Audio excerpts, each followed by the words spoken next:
All right. Okay, so that's one of the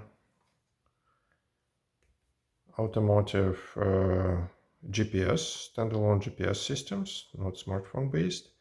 I actually used to have one of these. I mean, I don't know the specific model, but Garmin nuvi. I actually kind of like them. They're ragged.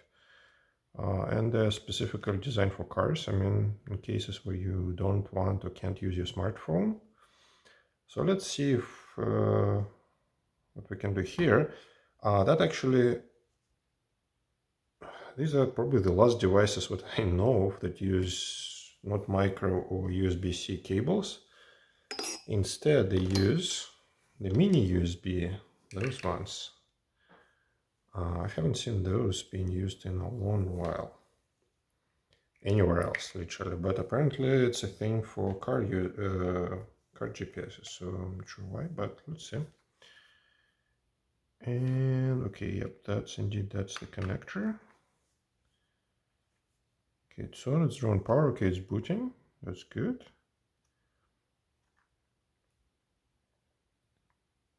Okay, nuvi 7 series. All right, so screen seems to be working. Okay, and now I think it asks us to connect to the computer for updates or something. I don't know if we can not do that. So let's see, it's doing something right now. Let's see. Okay, so that's number 4.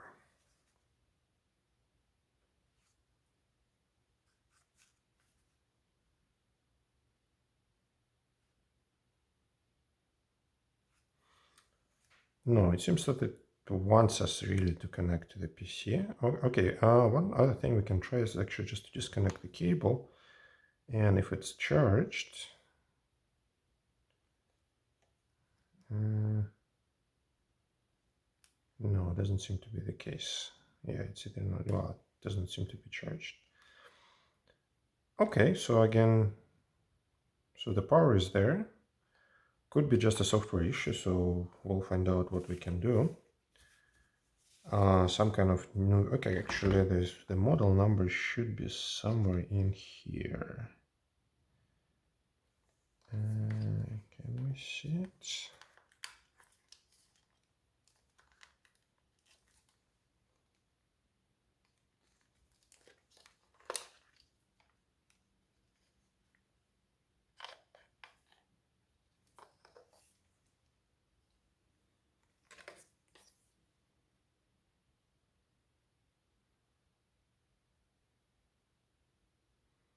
Yeah, there's some numbers, but none of them look like a model number. Okay.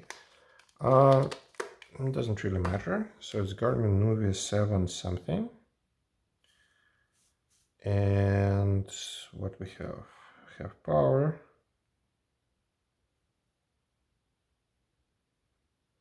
Needs update.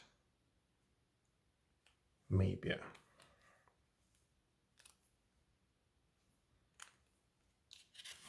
All right.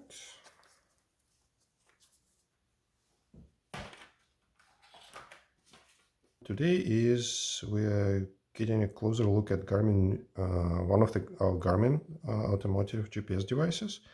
I did find the specific model number, so that's not just 7 series for nuvi.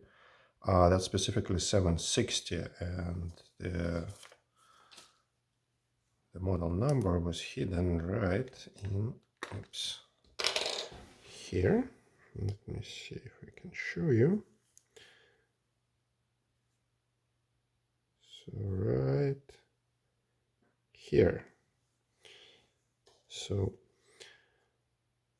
there's that, and the screen what I did show you the last time. Then we turn it on, and it shows the connection. Well, something that needs to be connected to the computer. Well, the thing is, I thought that implies that it wants to do some kind of either firmware or maps or something update. I don't think that's the case. So it seems that this picture is an indication that it's in the mass storage mode, USB mass storage mode, because I was connecting with the USB cable to the computer. or actually in the last time, not even to the computer, to the charger. And the thing is, like, you normally would expect, like, hey, you're connecting with the USB cable to the, not even to the computer last time around, to the charger. Well, the device would draw power from that USB naturally, and that's that. Well, no, on this particular device, Garmin was trying to be fancy, as some of the manufacturers were, and this port was strictly for, you know, map updates, firmware updates, things like that.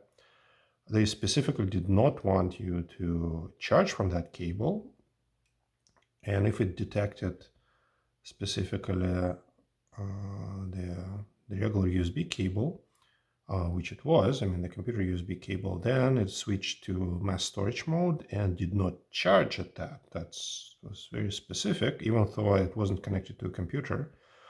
So instead what they wanted you to do is charge for that port, which is proprietary obviously, which would connect to that cradle, and well, which you would have in your car. And cradle, of course, would also be connected with another proprietary port, which would have another proprietary cable, which Garmin would sell you for quite a bit, and that you can connect to your 12-volt outlet in a car or something like that. So yeah, that's not great. I don't have this cable. Actually, I maybe even do have that cable, but there's a trick how to avoid that.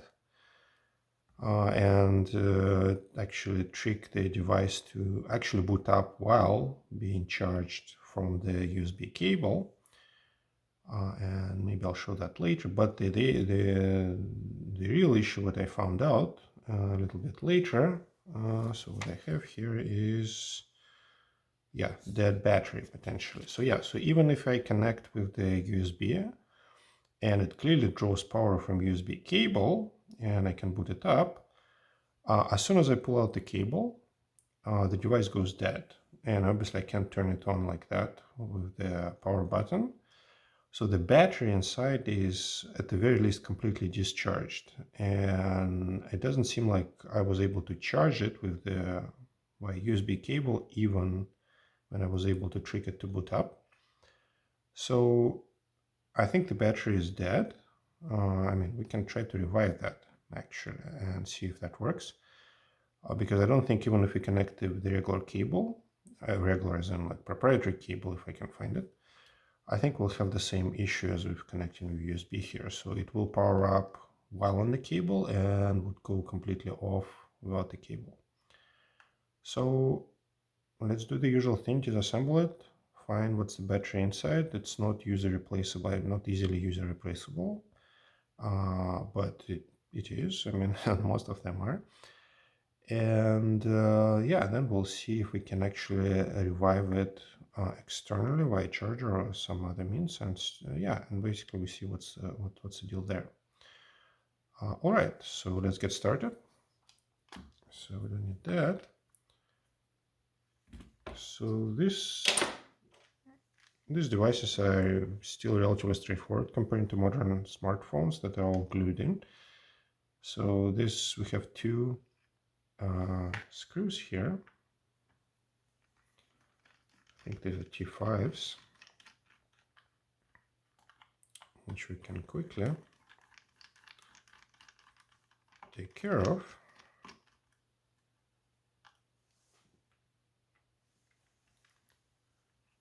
All right, and then we just pop up the cover. So yeah, there are just some tabs here, and then we have two, let's see, cables inside that connect the speakers to the cover and connect the battery, which is glued to the cover as well. So let's just disconnect those.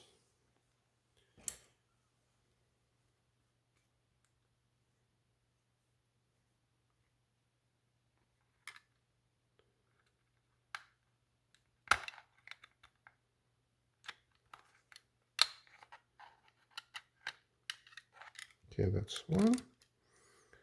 And that's the battery. Yep. And now we can take out the cover.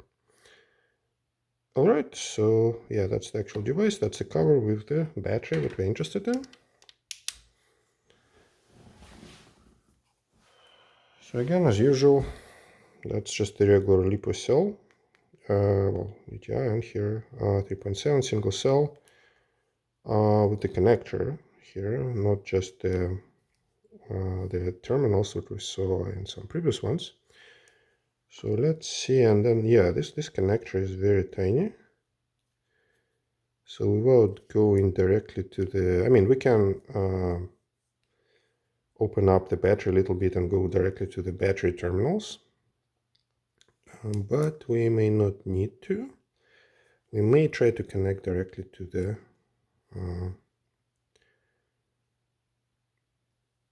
this plug, even though it is really small.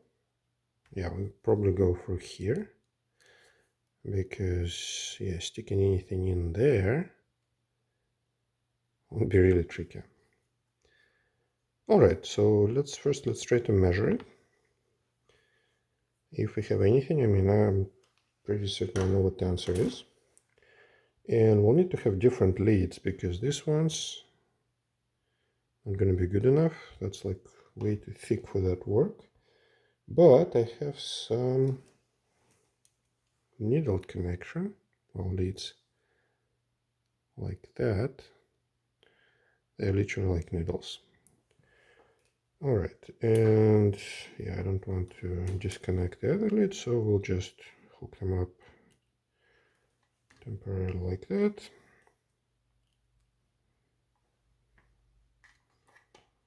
Let's see that we are connected.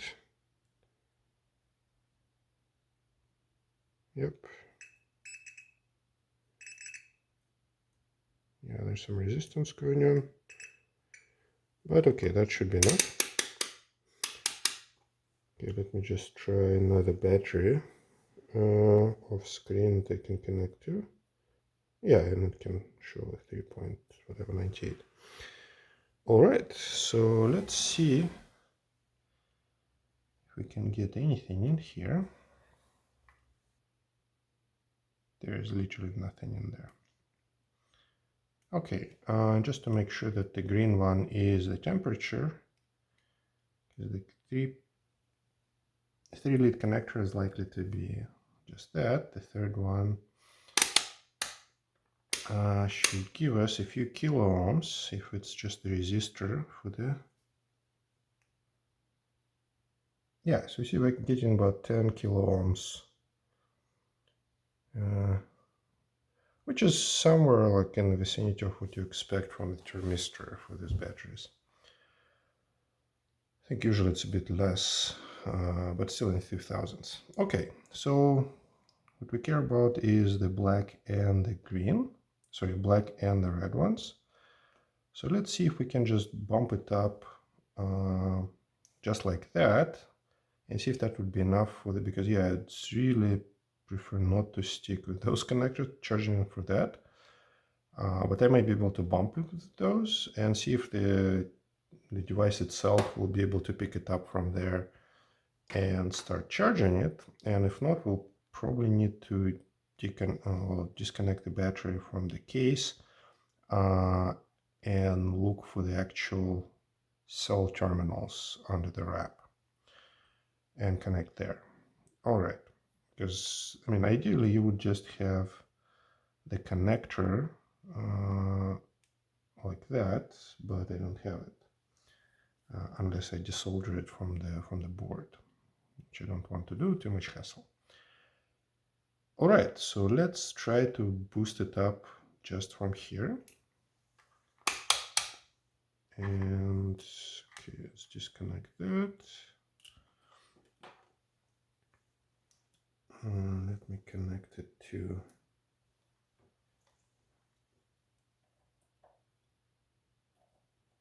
my battery. And let's verify that that's what we have here.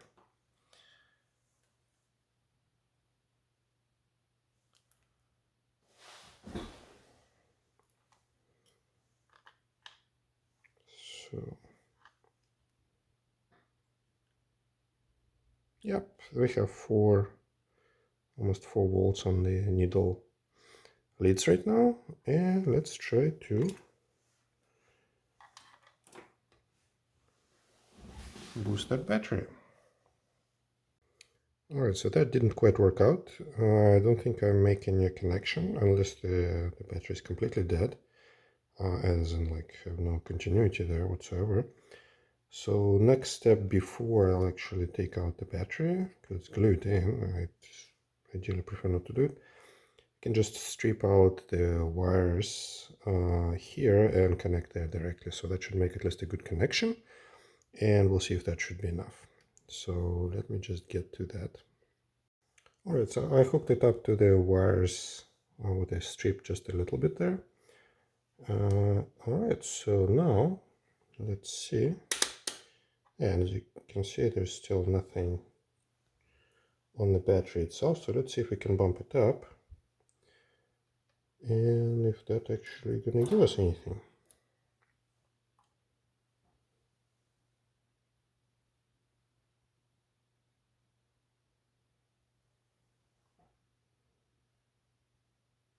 Okay, that's promising. So we actually don't have instantaneously 0 voltage after bumping. So that's exactly what we like to see on bumping.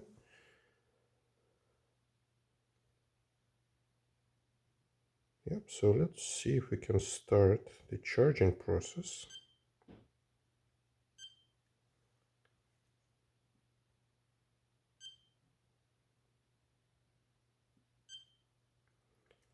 Okay.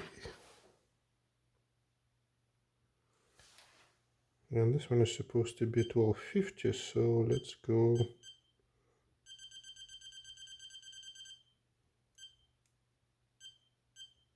1500.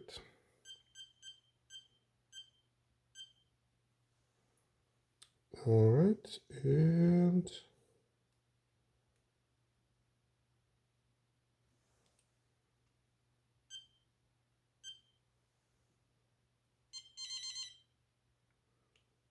nope.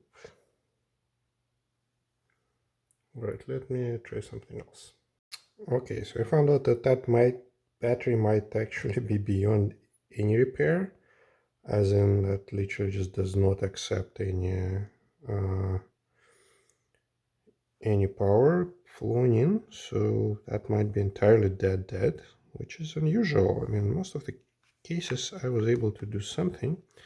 But let's try to do something else without sort of reattaching. We'll just reattach the cable, the power cable. I'm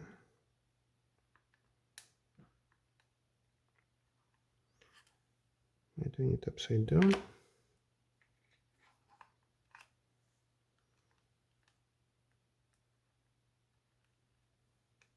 Yes. Okay, so let's make sure we're not shorting anything here. Alright, so now what I'm trying to do is just to connect some other battery, the same lithium battery there, and see if we actually will be able to power the device off that. I mean, we should be able to, but let's see if that works. Alright.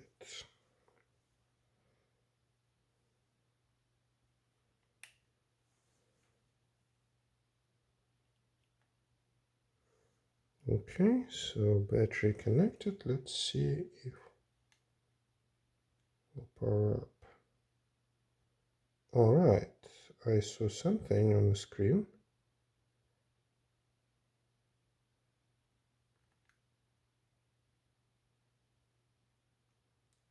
Okay, it starts to power up and then it just dies. That is weird. So clearly there's some power flowing in, but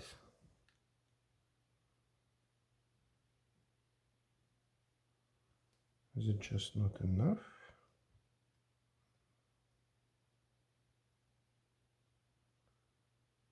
Okay. Well, we can actually use our charger as the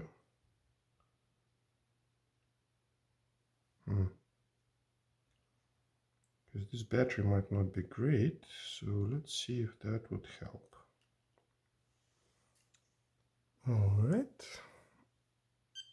And let's do the power. Definitely not 20 volts 1 amp. That would be bad.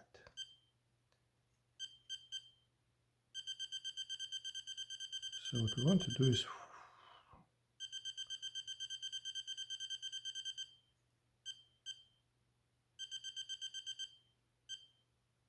let's say 4 volts. That is medium charged LiPo battery at, I think 1 amp is the lowest we can go. I think 1 amp should be enough. Oh, let's go 2 amps.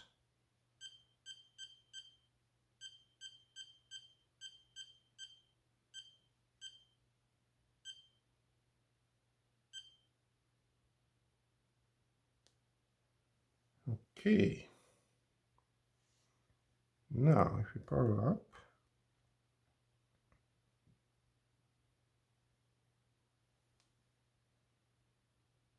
aha.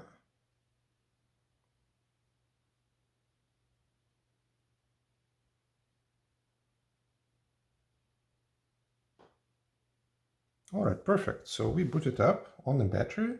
Well, also the Garmin thinks that we're on the battery. So my other battery is actually quite dead, which was kind of the intention. That's my boosting battery, so I don't want too much power in there. I just want to be able to bump it up a little bit, and that's it. But as you can see, we are on. We boot it up. Everything seems to be fine, except that the battery is completely dead. Yeah, we are drawing 0.18 amps, so on 4 volts. Yep.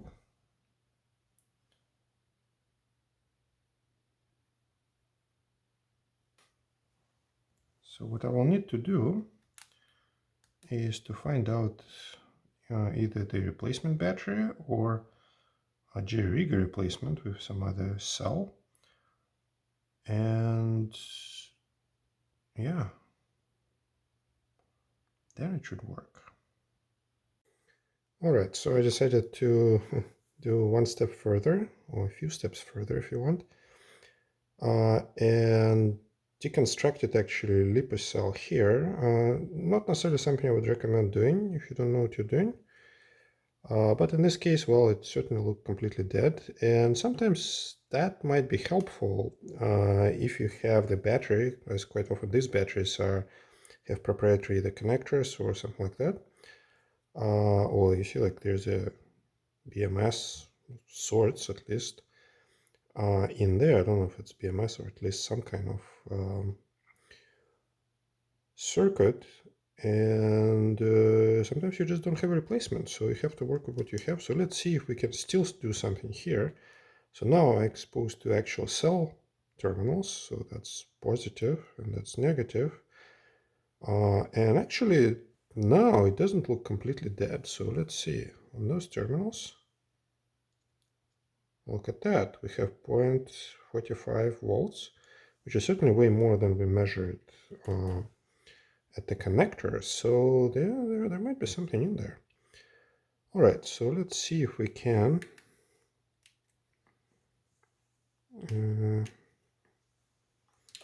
now direct connect that to the charger.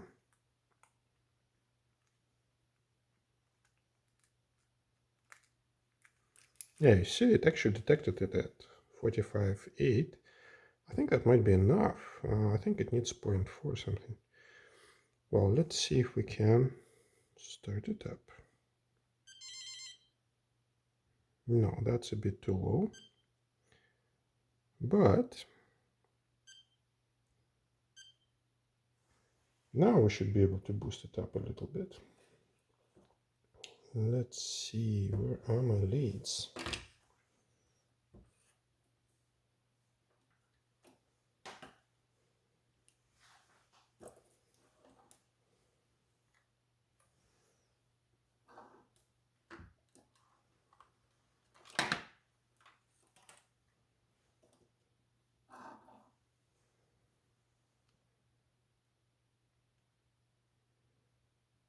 Yeah, now that's much better. Look at this voltage. We're not getting to 4. So let's see if we can. And there we go. Yeah, I think it picked it up. Yep, we are actually charging. So,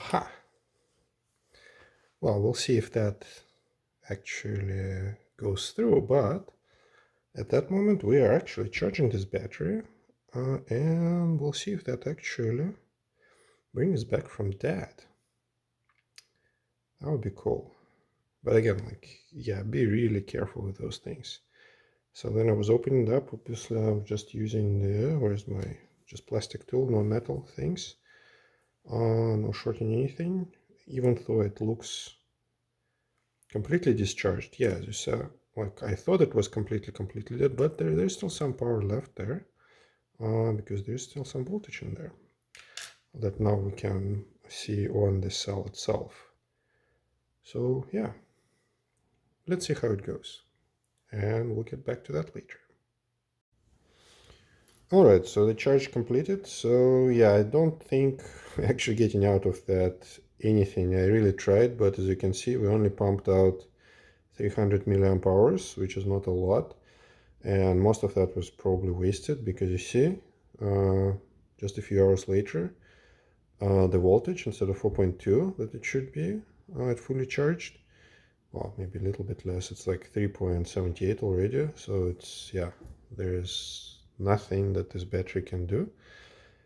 I mean, we can connect it this way via the battery, the test leads, and see if that helps. But I think the thing that we can do is to really get a different cell, reattach this board to the leads, to the terminals of the cell directly, and maybe this way repair the battery, or like really manufacture a new compatible battery if you want. Because I think the new ones make little sense for this device. I think even replacements would cost probably like, I don't know, 25-30 bucks at least, I would think. Yeah, I don't know if that's worth it. So we'll see if we can remanufacture this battery from another cell, but just see if we can just connect it to like that.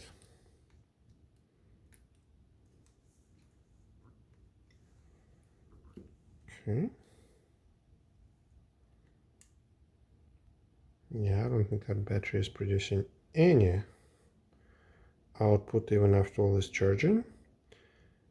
So how about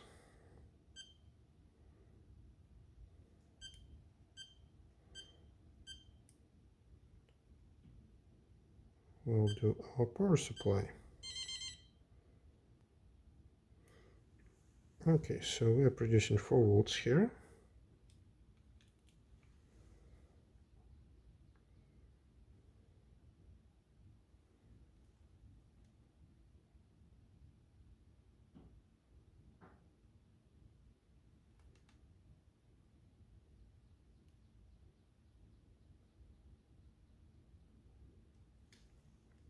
I don't think there's any output on the terminals actually, despite clearly voltage on the cell. So I wonder if the cell went into lockdown mode.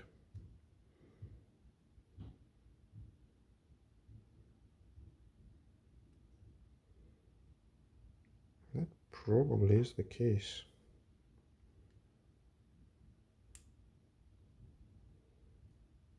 Yep, we're getting nothing from that. So yeah, we might not be reusing the board then, most likely.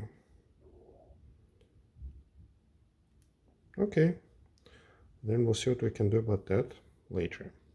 All right, so as I said, no matter what I tried to do with the original battery here, it was dead, and dead. So, unfortunately I did not record that, but as I said, okay, let me reopen that again. What I did is basically manufactured my own battery, and well, you can't see there, and I didn't film it, and I took a battery from one of the flip phones. Again, I didn't want to, I mean, you can buy a replacement battery just for this device, But that would be, well, not economical to say the least. It's not necessarily going to be a good battery, because it's probably was sitting on the shelf for quite a while. And it is going to cost more than this device is going to cost, even with the battery. So what I did, I actually found something which was similar form factor and actually one of the flip phones. And then I attached the circuit board that was an original battery, and then reattached, well, the leads that I cut off to the connector. And then I basically just, put quite a bit of tape all over and glued it in. I mean, I don't think I glued it. I put double-sided tape in there. And that's that. That's the battery. New to this device battery, not OEM by any means, but it works. Again, the important part is that it's a single cell, so 3.7 volts. And that's what I've got. And it works now. I mean, I'll show you in a second, but that's that. So now all I need to do is reattach the battery connector is already reattached. So now that's the speaker cable. So let's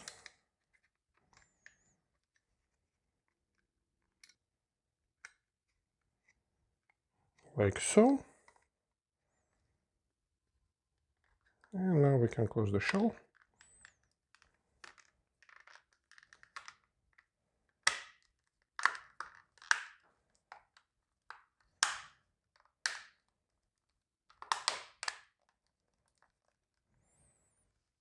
And there are just two Torx screws in here.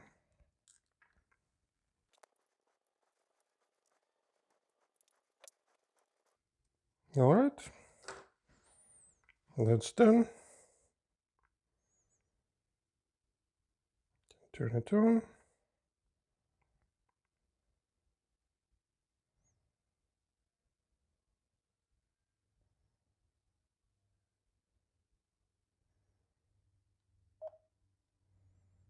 And yeah, so it's on. As you can see, the battery is there.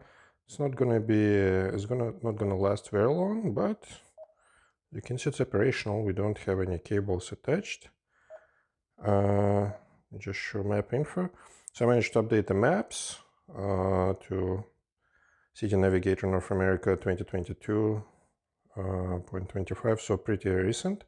It's not a full map, though. As you can see, there's actually a pretty long list here, but it's not the full maps, because there's actually not enough space for the most recent City Navigator maps on this device. So you either have to pick and choose, that's what I did, or you can actually do put an SD card in there. I think you need at least like 4 gigs, if not more, for the most recent maps. But yeah, that's that. Apart from that, as you can see, well, it works. I mean, I'm not going to be showing the navigation indoors. But yeah, the battery is there. Let me see if we can connect the USB cable. Right, so yeah, so the regular mini USB cable switches into the well, computer connected mode, so you can't do navigation like that unless you try to trick it. So